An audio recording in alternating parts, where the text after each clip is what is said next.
The CBS Radio Mystery Theater presents...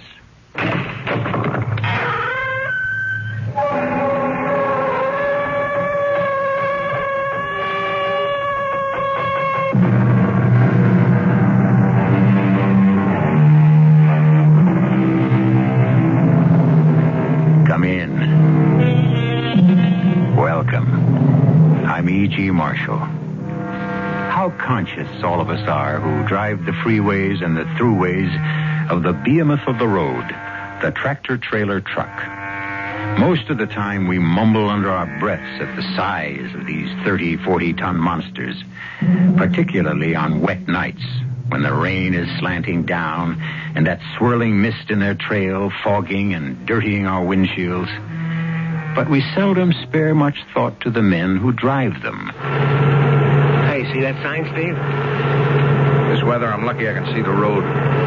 What'd it say, Joe? El Paso, 34 miles. That's 34 miles too far tonight. Hang in, Steve. Another hour or so, and you and me are really going to tie one on. Count me out. Oh, not again. I got things to do. Ever since you took over the southern runs from Big Jim, you've been a loner. Well, maybe after this trip, you won't have to put up with me anymore, Joe. What does that mean? What kind of things? Well, first off, I must find my wife. And then? I'm going to kill her.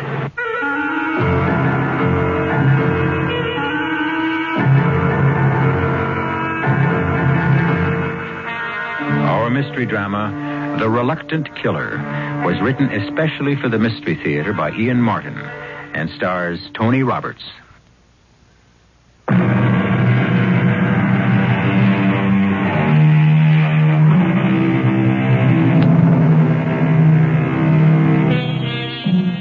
I'm going to kill her.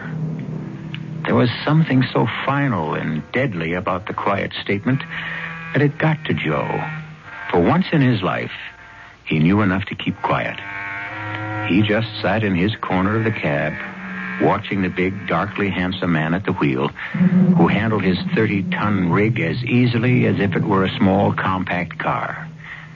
The face was impassive, but that was an illusion, because a stormy sea of memory was battering against the inside of his skull like waves of pain that shattered every nerve end as they broke. I was always big for my age, and too strong. Mom always kept reminding me, and it was just as well, even though I long ago found that out for myself. My cousin was 8, and I was just 6. We were fooling around, just wrestling. I did something to his neck that put him in the hospital for near a month. I didn't mean to hurt him. He was my best friend. It was my Uncle Jan got me interested in football. So, my little strong man, this is where I come every Saturday to play our American football. A rough game, but still good for the character. And $50 extra a week during the season. That is manna from heaven. You like to grow up and be football player? Yeah. I tell you what. I bring you and your mama here next Saturday and you take a look, huh? Then if you like, maybe I teach you to play. You will have some coffee, Jan, and some cake. No, sister. I have already little time to be back on the job. Why you call me lunchtime? I can never find you evenings. You and your girls. Some nights I have to study. Study football formations, who to block, what sort block, brush, hold, take down. Please, I do not want to hear. It is that game. You've gotten Stefan crazy about it. It is not for him. Why? You should know. Stefan does not know his own strength. I'm afraid since the moment he was born, he will grow up and kill someone in spite of himself.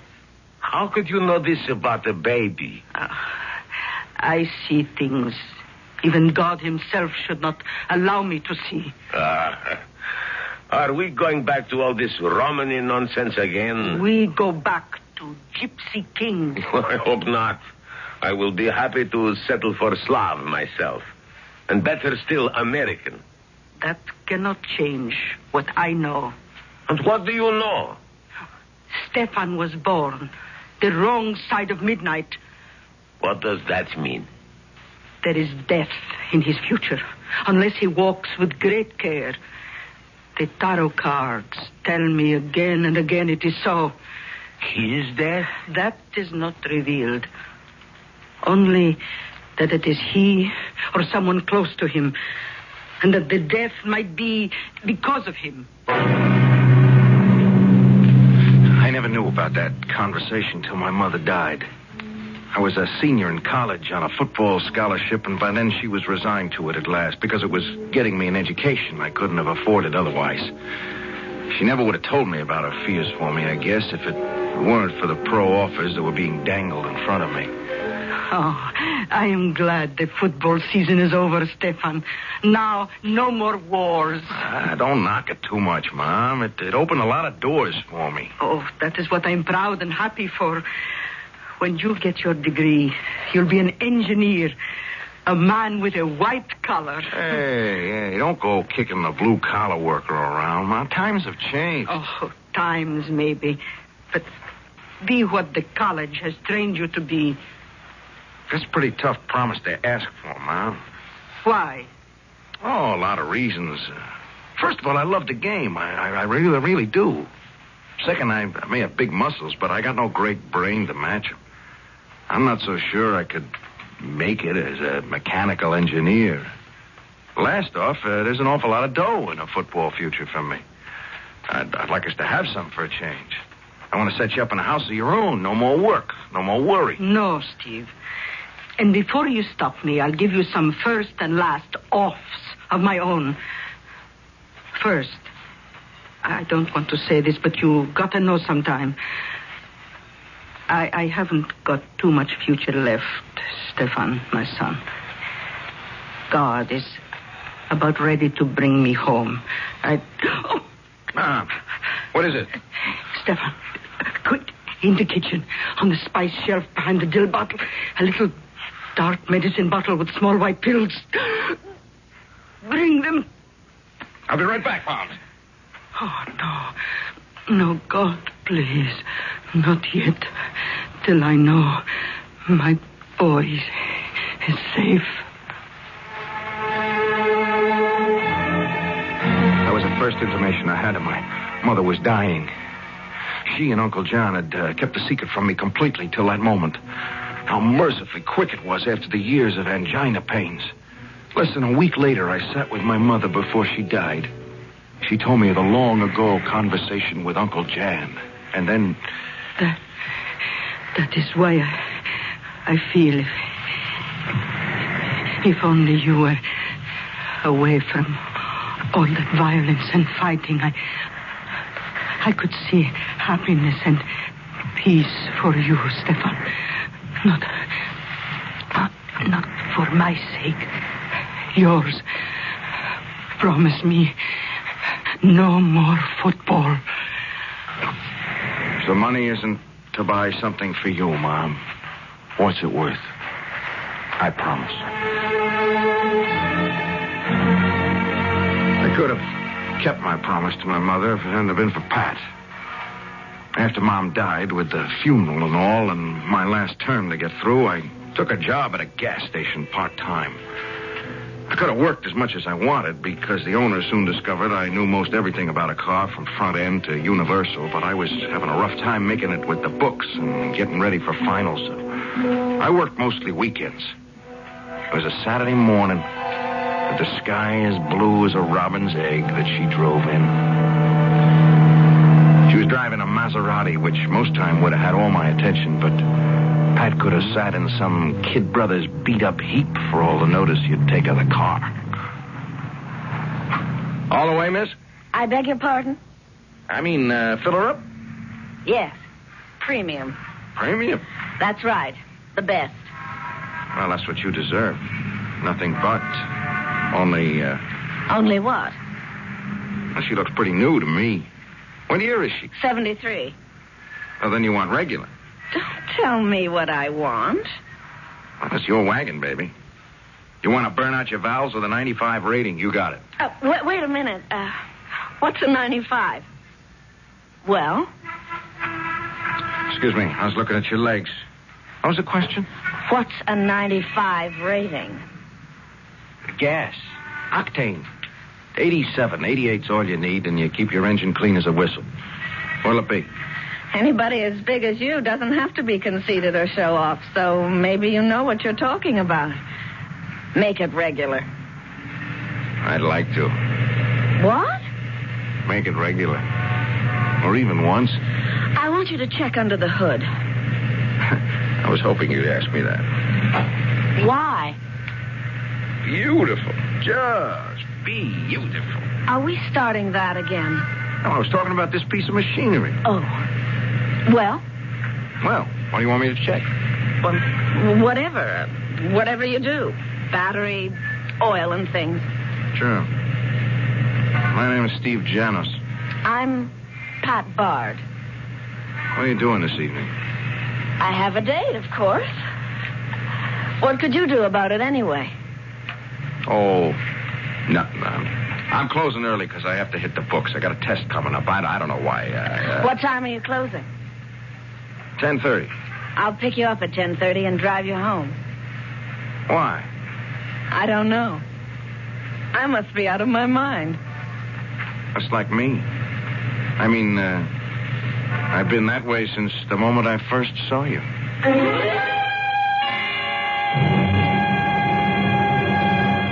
And that was the beginning for Pat and me. Beginning that only seemed to signal a great, great future. If it hadn't been for a mother. Oh, not that I'd ever been smart enough to realize what a troublemaker Pat's mother was, except for what happened later. For beginners, I thought she was a real nice woman. I could see where all her daughter's beauty came from. I mean, Pat, and I guess her mother, too, in her day, could turn on the Sphinx. Good Lord. You are one hunk of man, Mr. Stephen Americanus. Janos, ma'am. Oh, I know your real name. But you look more like Mr. America to me. Tell me, can you isolate your stomach muscles? Beg your pardon? Never mind, just a trick anyway. So, you want to marry my daughter, huh? I'm going to marry your daughter. Oh, not without my consent, Buster. And approval. Oh, I didn't mean to annoy you, but... Anyone who crosses me burns me up. Look, you want to talk some more? Let's go for a swim in the pool first.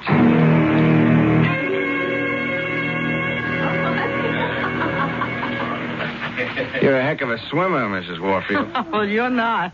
You wallow and thrash about like a bear. It's just not my game. Oh, I know what your game is. I've watched you play a lot of years. No kidding. No kidding. It's the penalty of my lifestyle. I watch a lot of games I don't enjoy. Even have to participate in some of them. Oh, why do that? Because my 235-pound teddy bear, I like to live in the style to which I have always been accustomed. I want the same for Pat. That's why I loosened the apron strings on you. Excuse me? What league are you going to sign with, Steve? Oh. Well, that's up to Uncle Jan. I like the NFL myself, but that's mostly because I always rooted for the Browns. I must admit I wouldn't have minded being their den mother myself. But you are going to play pro football. Yes, ma'am. I expect to. Uh-huh. And what kind of contract does your Uncle Jan expect to negotiate for you? Well, I think it's kind of crazy myself, but they're talking about $500,000, no cut, 3-year guarantee. Uh-huh. But just for your own protection, let's wait till we get that contract signed first. Huh? Yeah, of course. Yeah, I've got to know I can support a wife. I got some pride, you know.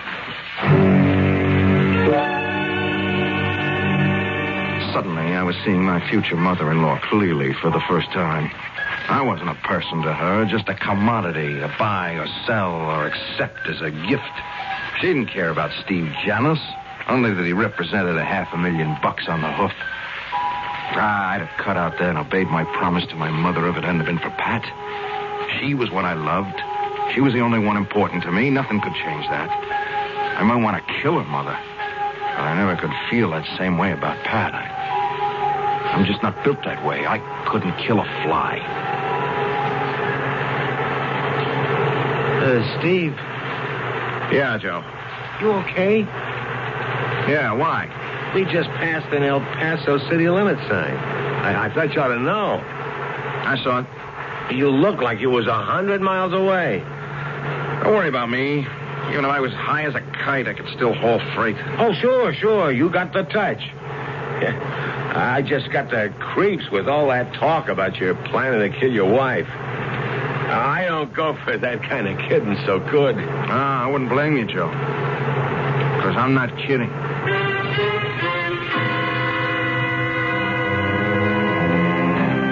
And with that last statement from Steve, Joe returns to his corner for good.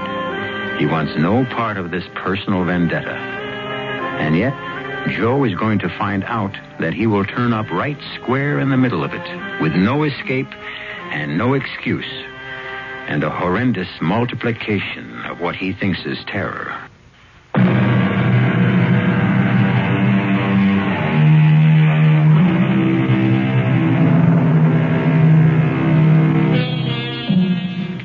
The whine of the big tires on the wet highway has slowed a little now that the big trailer truck is approaching the city.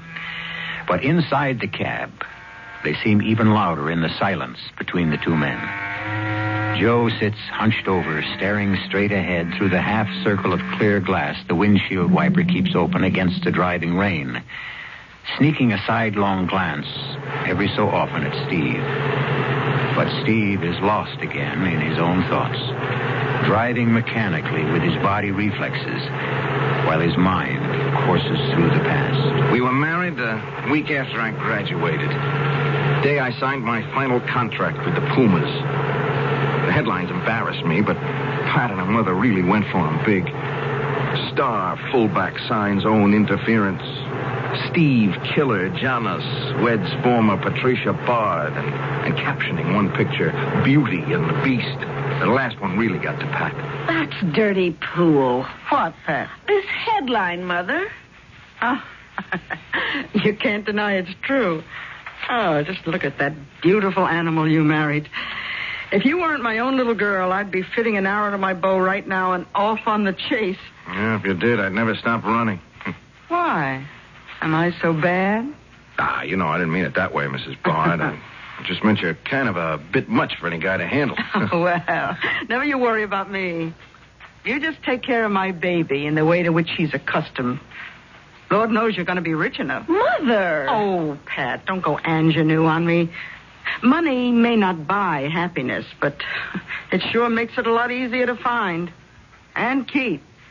Oh, now off you go, you two. It's going to be a short enough honeymoon as it is. I didn't realize how true that was at the time. Sure, I had 2 weeks before training camp began, but there was more to it than that. Some dark shadow that moved like a warning somewhere in the back of my mind. Even during the honeymoon on a lost island in the Bahamas, every so often it would stir enough to make Pat notice. Oh, Steve, isn't it sheer unadulterated heaven? Pat, standing like that with your hair streaming in the wind and those white drops of water gleaming like pearls against your skin, you're the most beautiful, perfect thing God ever made. You're pretty impressive yourself in the altogether. And I never thought of you as a poet. No, I'm no poet. I'm just a guy in love with a goddess. How can I be sure you love me the way I love you? Don't I show you? Oh, I don't mean that. I mean... What? Oh, I don't know. I get scared sometimes. It's... it's a celebrity bit. Don't you think I like to be the wife of Stephen Killer Janis? Oh, don't say that. What? That screwball nickname they hung on me. You do mow 'em down, lover. Yeah, but it's a game, Pat. It's a game. I don't want to hurt anybody. I know how gentle you can be. But I get my kicks, too, watching you from the stands. Yeah, but that's what worries me, see? Supposing it all ended. I blew the ligaments in a knee. I picked up a compound fracture in a pileup. Don't talk about things like that. Yeah, but a football player lives with injuries every time he suits up. Supposing I really bought an injury that ends my career, like Tucker Fredrickson or somebody. You won't. Not my Iron Man. But if I did?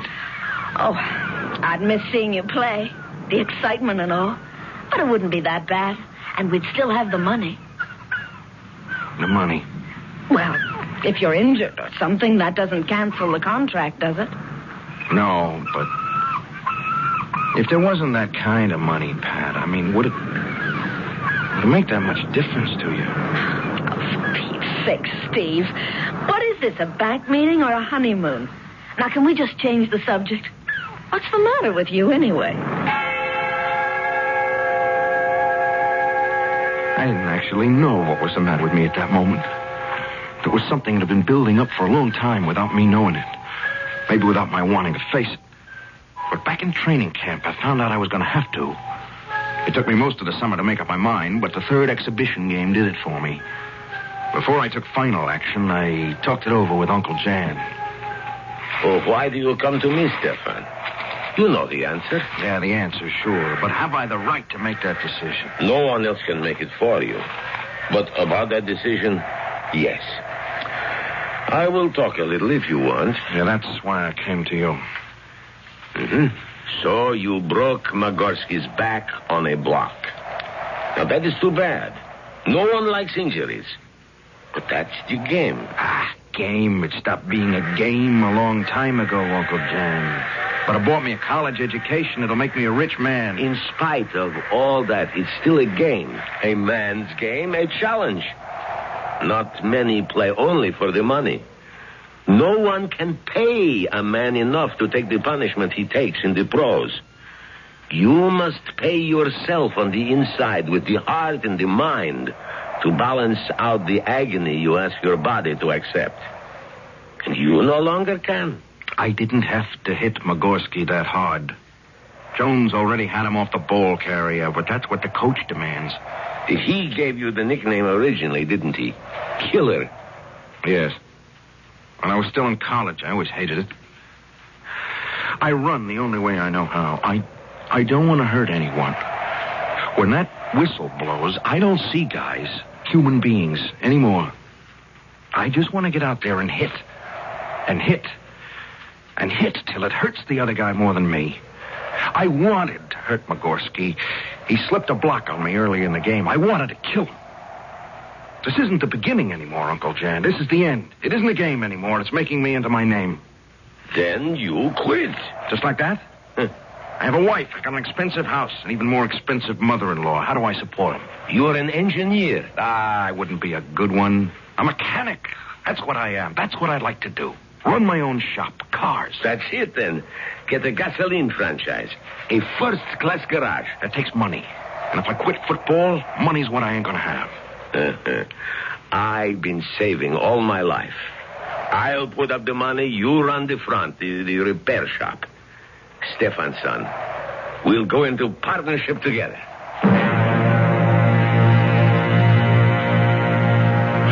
What a load off my back. I couldn't wait to get home and tell Pat. She'd been complaining what a bear I was around the house, and now I could tell her why, and we could get back to the way our marriage had started off. I was as happy as a kid with a brand new bike when I got home. Even Pat's mother being there didn't dampen or stop me. I blurted it out to both of them in the kitchen. Quit football? What about your contract? There's no way they can make me play. Couldn't they sue? For the peanuts they paid me so far, they don't have to. I'll pay it back. You couldn't play for any other team. I'm never going to play football again. You're going to be a mechanic. A cheap, dirty grease monkey? Now, wait a minute. But how can we keep this house? We won't be able to afford. Oh, sure. We'll have to pull in our horns. We'll have to get a small apartment for a while that you could take care of. Honey, you remember I asked you once if the money made all that difference between us? And maybe you remember I didn't answer. I should hope not. Look, are you trying to tell me that just because you suddenly are getting a little squeamish about hurting your fellow man, you're going to renege on what you offered my daughter? That you expect to turn her into some sort of middle-class drudge who spends her life at a washing machine cleaning your oily overalls? Why don't you stay out of this, Joy? Let me handle it, Mother. Honey, you're tired and you hurt, and I know this period of training is awful tough on you. Why don't you have a little rest, and then we can... Look, Pat, I didn't make up my mind 2 seconds ago. This took a long time, and it's final. Come on upstairs, baby, and let's you and I work it all out. Before you... I have already talked to management. I quit. It's too late. Without even asking Pat? Joy, If Pat loves me, she has to see that I have to quit. Otherwise, I'm turning into another person neither of us knows. But you can't give up all that money. Oh, honey, I didn't mean that. I suddenly realized that, yes, you did. I want to get out of here for some fresh air. Where are you going? I'm going downstairs to the garage to get the car. I'm going for a ride to my lawyer and make damn well sure I'm clean out from under. Baby, you're so tired and confused. Let Pat talk to you a little and show you. Get away from me, Pat. Don't do that to me again. It's only for your own good. Get away from me. You keep your hands off my daughter. Help me.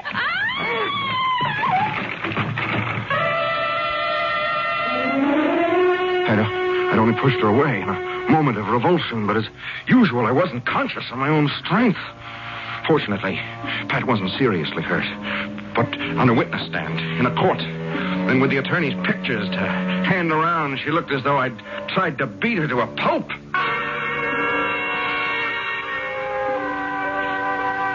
Because that's what my loving wife and mother-in-law did to me.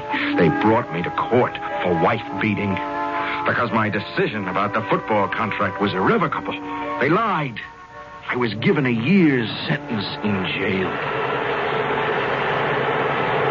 They let me out after 8 months on parole. Big deal. I have to prove myself for nothing. Well, when I find Pat, I'm going to prove out a lot of things. Steve. Huh? You know, you're talking out loud. What was I saying, Joe? Well, just about your marriage, you know. You know I was in jail? Yeah, you said that. And why? Yeah, but honest, I believe you the way you said it. The only thing is, what's the point in holding a grudge? It's a matter of pride. Yeah, but, I mean, to kill someone. How'd you expect to get away with it? Doesn't matter much if I do. I think you're trying to string me. Why? Well, all this McGill about knocking off someone. I mean, supposing I was to turn you into the parole officer, or even the police. You wouldn't want to get mixed up in this, Joe, would you? No. But if something did happen, I'd be the first one they'd question. I'd have to tell the cops. I'll be over the border by then. Mexico. Ever since I got out of jail, I've been packing it away. A year. $75 a week or more. I got pretty near $5,000. Right here. This money belt goes wherever I go. Oh, why don't you forget it? Write her off. It's just another dame. Another dame. You ever been in love, Joe? Well, my own way. I mean, what am I so much? I draw only the dogs. Oh, but there is this girl at the Paradise Restaurant I've been telling you about. Hey, look. Why don't we garage this heap and you and me go over there and have some laughs and huh? Maybe cheer you up. No sale. I couldn't look at anyone since Pat. Pat? That was her name. Pat Bard. Oh, what'd she look like, this...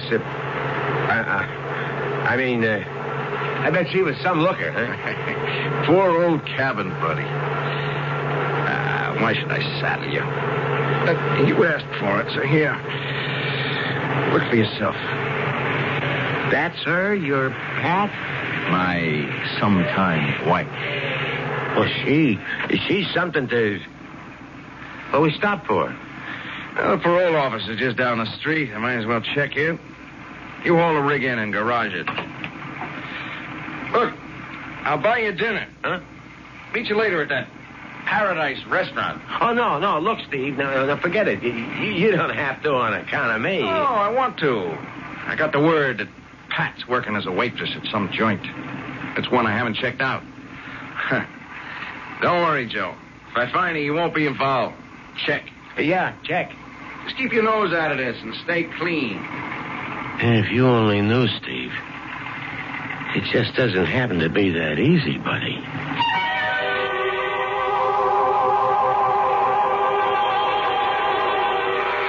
A mumbled comment to himself on which we can eavesdrop, but that Steve doesn't hear. What does it mean? How can Joe, who is no part of Steve's past, have any relation to his present or his future?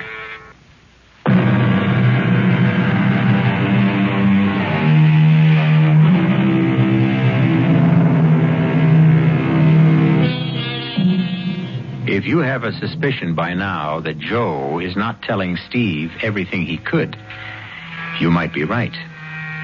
But this is an evening for evasion in general, and suspicion. Because as Steve faces his parole officer, he obviously conceals his intentions towards his wife if and when he finds her. And I'm saying it again, Janos. I'm not so happy about this arrangement. I'm only doing it as a favor to Sam Brooks, your own parole officer up in Houston. Yeah, but Mr. Kiefer, why do you object to my getting a job? Well, you're a graduated engineer and a top mechanic. I don't like this shuttling between cities. If it wasn't for Sam, you couldn't hold a job like you have. Yes, sir. Mr. Brooks has been real nice to me. You ever hear from your wife? No, sir. Except the one time she sent me the divorce papers. Yeah, but you've no idea where she is now. No, sir. Don't you care? Well, after what happened? As far as I'm concerned, Mr. Kiefer, my wife is dead. Well, I'm not trying to rub your nose in it. I just wanted to point out that your year's almost up, and then you'll have us off your back. So don't get in any trouble in my backyard. I'll throw the whole book at you if you do. And I'll tell you why I called you, Sam. Your favorite parolee, Steve Janos, was just in. Yeah. I know what a big football fan you are. Me, it's the ponies. What's on my mind? I don't know. The Cleveland police just sent me down a picture of that wife of his. And... Huh? Oh, she's not marked up in what I'm looking at. Sensational-looking doll. Too good to just pass up. What I want to know is, how are you coming on that trace you've had out on her? Yeah. Well, the moment anything turns up, you get on the pipe. Even tonight, I'll be here late. I wouldn't want to know that your boy and this girl were in the same town. That could be begging for trouble.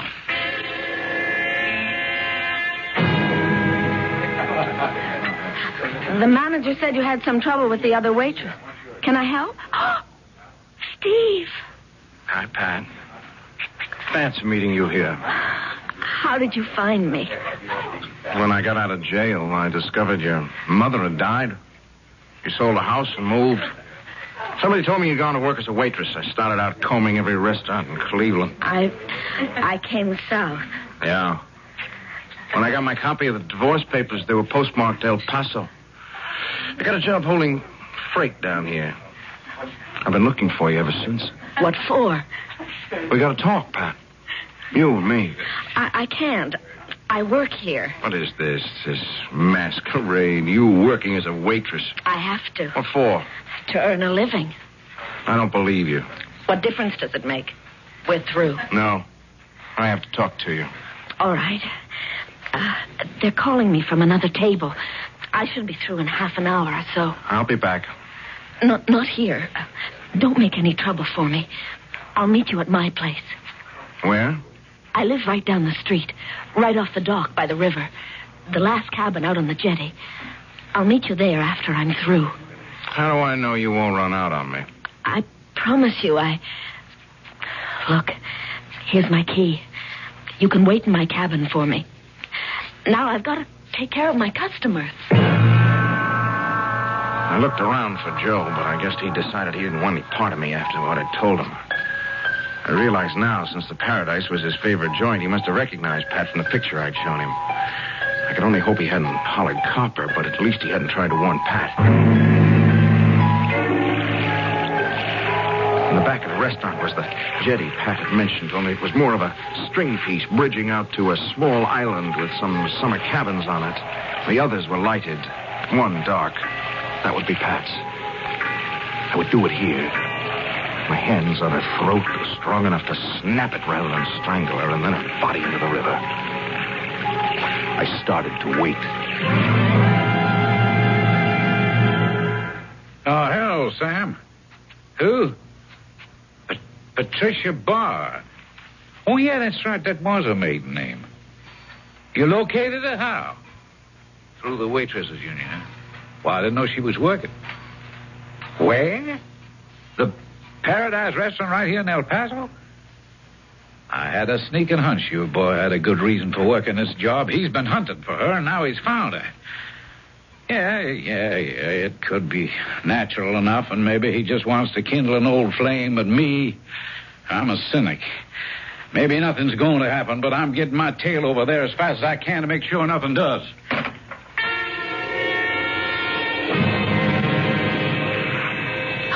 Who's that? It's me. Steve. Why didn't you wait in the cabin? I wanted to make sure you were alone. Who would I have with me? Cops, maybe. Why would you think that? You did the last time you came for me. Where have you been? You don't have to hold me so tightly. I'm not going to run. That's what I decided, you see.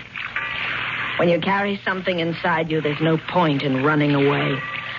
It goes wherever you go. I can't leave it behind. What? My shame. Shame? At what I did to you. Steve, please, let's go inside. I want to talk to you. No. You and me, we don't go anywhere together. Ever again. Is that all you came to tell me? I came to get back at you for what you did to me. I've been paid back for that already. Look at how I ended up. A cheap little waitress and even cheaper little joints. 8 lousy, stinking months in the tank with drunks and deadbeats and junkies. Steve, please, give me another chance. Let's go in the cabin. What for? Maybe we can still make things right. After what's happened. There can't be nothing left for us. That's all there is. Nothing. Except to even the score. All right. If that's the way you want it, why don't you do what you came back to do? Why don't you kill me? I can't. Isn't that what you came to do? Yes. I sat in that cell, and the shame of why I was there ate at my guts. Hate festering inside me till the day I could find you and pay you back for what you did to me. And now... Yes. Now? Now I know why I searched so long. It wasn't hate. It's because I still love you. I want you. I hate myself for that worse than ever. Why? Because you don't want me. You never did. I won't come crawling. You wouldn't have to crawl, Steve. Oh, it's too late, Pat. How could I ever trust you again? You can trust me. If only I knew I could. Steve. Yes. You want the real reason I was late tonight? Because I knew what you planned to do. I knew you were planning to kill me. How? The little man that rides the truck with you, Joe. He's been in the restaurant before. And after you went out, he came in and warned me. Said he recognized me from a picture you showed him. That's why I started to run. Then why'd you come back? Because one of the things I learned in the past year is that I really love you, too. Without you, there's nothing. I might as well be dead. You took the chance that I was willing to gamble on you. Will you take a chance on me again? Do you still have my key? Yes. Then let's go in, and I'll prove it to you.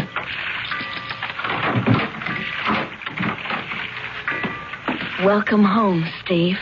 Oh, Pat, I love you so. Did you kill him, Joe? No, I just sapped him. See, he's out cold. So where you been? First I got held up at the restaurant.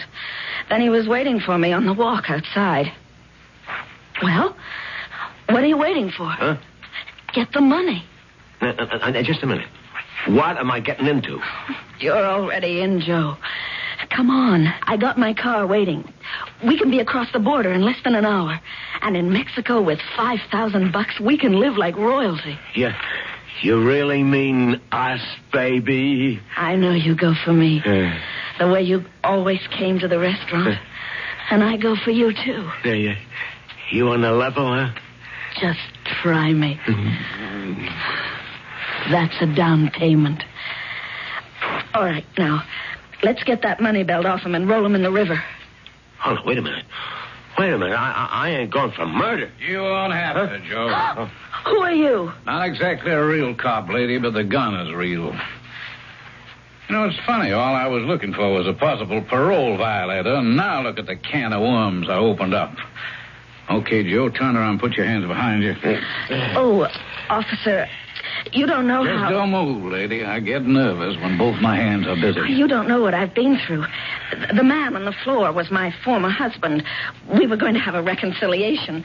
And then this man came from nowhere and hit my husband with something and knocked him out.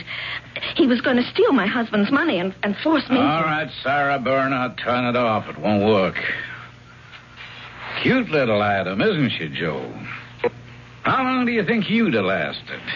She'd have ditched you at the first stop for gas. Aren't you going to take her in, too? Well, now, that's a question. She's a good looker. She might just beat the rap with only my word against hers.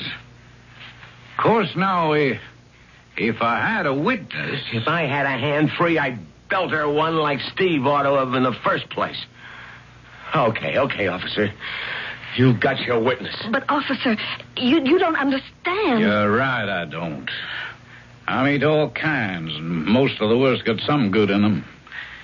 But I sure don't understand anyone like you.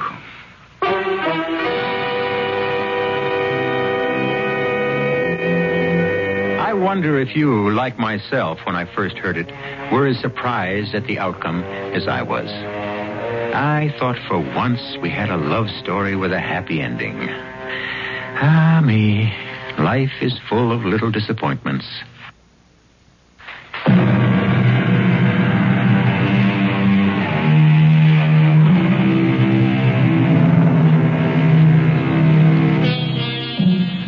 Thinking it over, it occurs to me that it all did have a happy ending. Joe and Pat were convicted of aggravated assault and battery and drew sentences of 4 to 5 years. It was a little rough on Steve at first, but the shock was enough to clear Pat Bard out of his mind for good. And he and his Uncle Jan finally opened their service station in Houston. Of course, he still flies more and more often to El Paso. It seems that Officer Kiefer has a very cute kid sister, and, but that, of course, is another story they'll have to complete. Our cast included Tony Roberts, Roberta Maxwell, Leon Janney, Bryna Rayburn, and Ian Martin. The entire production was under the direction of Himan Brown. And now, a preview of our next tale. It will destroy the whole world. Excitement, it's not good for you. The world, it's lost unless there is a new 36th man.